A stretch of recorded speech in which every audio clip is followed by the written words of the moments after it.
So we all have our own ways of coping with social distancing. My best remedy for cabin fever is to cook, and that's what I do whenever we get a snow day, and we get a lot of those here in Maine. So I found that cooking has actually worked very well for me these last couple weeks.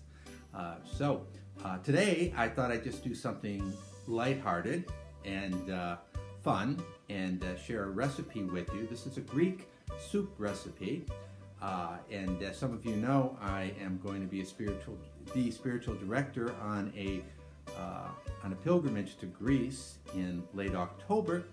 So this is one way of kind of preparing for that particular trip. And I also need to credit my good friend Dolly Foster for sending me lentils, because I could not procure any lentils here in Maine. She's stranded right now in Florida and was able to snatch up the last couple packages and send along one to me. So these Florida lentils, I think, are going to make the real difference in this particular dish. So today I'm going to offer a remedy for cabin fever. We are going to make a Greek lentil and spinach soup with lemon. It's coming from the pages of the Maine Sunday Telegram from March 15th. I've tried the soup before, but I couldn't get lentils because there were no lentils or toilet paper or Clorox. Yeah, that day in the grocery store. However, I'm going to make it today because I have been able to secure these lentils. They're imported from Florida, from the Foster Distribution Center. They're very expensive lentils, and but I think it's going to make the real difference in this soup. So we are going to do Greek soup today. That's Greek flag, as you probably know. And just now, let me give you the list of ingredients here that you need to get. Lentils, and I do suggest importing them from Florida. They are the best. It's worth the extravagant price by every means. You'll need some. Well, recipe calls vegetable broth or water. I use chicken broth. I think it's better. 1 jalapeno pepper. I'm using 6 today. Coriander seeds. You're going to need some cumin. And dried oregano. A couple of bay leaves. I'm going to use about 8 or 9. I like bay leaves. A couple of medium potatoes. And baby spinach chopped, like 1 package, 10 ounces, 12 ounces, whatever. The recipe calls for 1 small butternut squash, like a pound. So I'm using 2 containers of the already chopped up, diced thing. It's worth it because butternut squash is such a pain in the ass to work with. And when you're gonna need olive oil, 1 large onion, a couple of celery stalks, some garlic, and lemon. Lemon is very important in this dish, but it's only at the end. So you need some fresh lemon juice, which we're gonna squeeze onto the soup right before serving, and then a little lemon slice to make it all look nice. So let's move into the kitchen.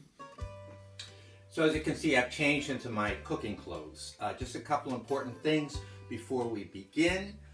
One is that we'll ask the intercession of Saint Paschal, who is the patron saint of cooking, to intercede for us. And secondly, since this is a Greek dish, it is appropriate that we have a Greek toast before we begin the cooking process. So I would recommend a nice Greek ouzo. Unfortunately, I don't have any ouzo on hand. You can substitute Italian grappa. I also don't have any grappa. So I'm using tequila today, but umpa. First, get your spices lined up. So you're going to wash your jalapeno peppers and then slice and dice them, seed them. We're being told these days to refrain from touching our faces because of the virus. Believe me, handling these jalapeno peppers will prevent you from touching your face for hours to come, even after you wash your hands. Now you're going to add those spices and the jalapeno peppers into your pot along with the broth and the water, and then you'll add the lentils. And once all that begins simmering, just cover the pot loosely and let it simmer for about 30 minutes or until your ouzo runs out. In the meantime, prepare your chopped potatoes, spinach, and squash, because they will be the next ingredients to go into the soup. After adding those vegetables to the simmering broth, prepare your chopped onions, celery, and garlic. In a separate skillet, lightly saute the onions, celery, and garlic until lightly browned, and then add the mixture to the soup. You can deglaze the pan using some of the broth from the soup itself or a little dash of white wine, and then add that back into the soup mixture. And then just let the soup simmer at a very low heat, partially covered, for another 20 or 30 minutes. And remember, right before serving this dish, we're going to add a little bit of fresh squeezed lemon to each bowl, and also to garnish that with a slice of lemon. And there it is, Greek lentil soup with lemon. And you might also like to add a dollop of good quality Greek yogurt. Just make sure that it is real Greek yogurt and, of course, unflavored. And with thanks to St. Paschal, the patron saint of cooks.